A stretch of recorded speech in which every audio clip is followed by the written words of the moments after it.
The world's first feature-length animated film? Hang on there, Snow White.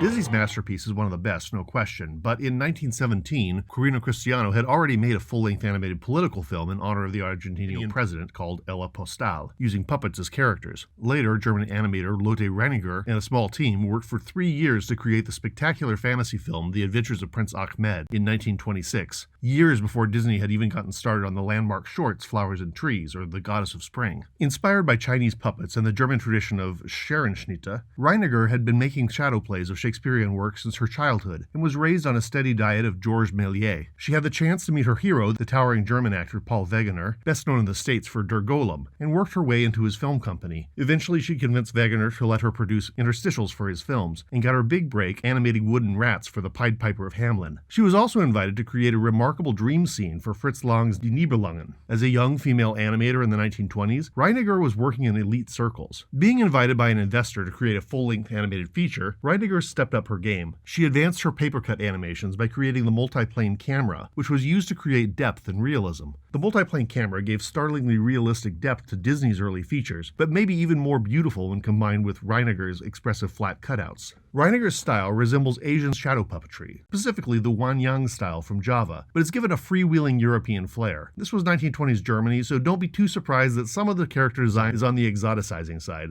Kind of racist. But in the midst of a crippling economic depression, Reiniger bet that the German audiences would be hungry for escapist fantasy, and she was right. Only one theater agreed to carry Prince Achmed, and she and her husband hand-wrote 8,000 invitations to see if anybody would actually attend the premiere. The theater was so packed, police were called in to make sure the gathering would be safe.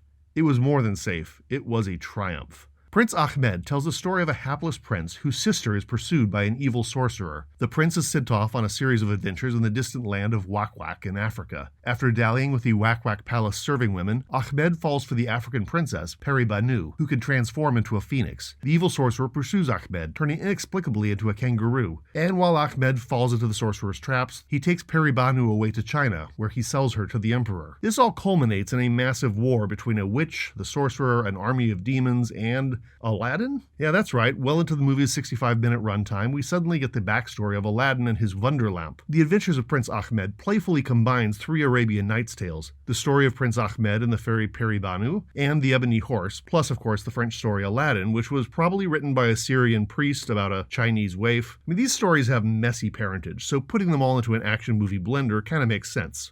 I mentioned Georges Méliès earlier, whose wild special effects films were, extraordinarily, filmed in a glass film barn with natural light. Across the Atlantic, expensive fantasies like Douglas Fairbanks' Thief of Baghdad were challenging what could be filmed. Reiniger's passion for fairy tales pushed her to film exactly what could never be filmed. She transforms swans into women, flies her hero around on a mechanical horse, turns a tree into a monster and a man into a bat, and has armies of demons wage war on Arabia. Contrast all this with Disney's first masterpiece. In Snow White, the sets look like sets, and the acting is photorealistic. That's anything but a criticism. Snow White created something truly new, a realistic animated feature made in the style of a big-budget live-action film. The more cartoonish moments are, in my opinion, maybe its weakest link.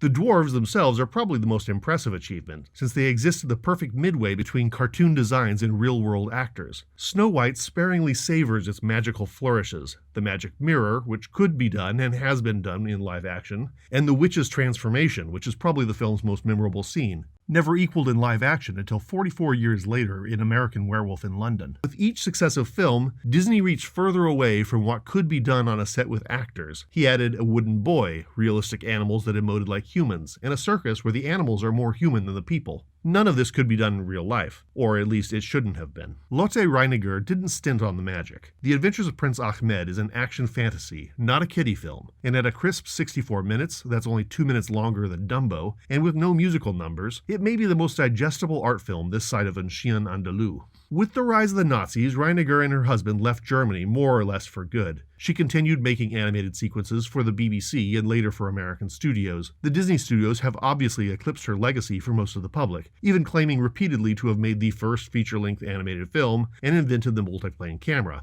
The first is true if you specify the first feature-length animated film from Hollywood, and there's no evidence that Walt Disney copied Reiniger's very similar multiplane camera plans.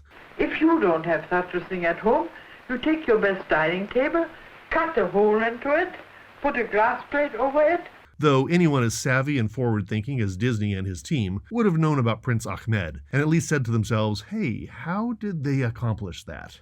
The great news is that online, Prince Achmed is readily available today, as are other examples of Reineger's work. There's even 2 charming children's books, Cut by C.E. Winters and Matt Shue, and Out of the Shadows by Fiona Robinson, that give Reineger's life story, clearly aimed at inspiring young dreamers to work hard to bring their own innovations to the world.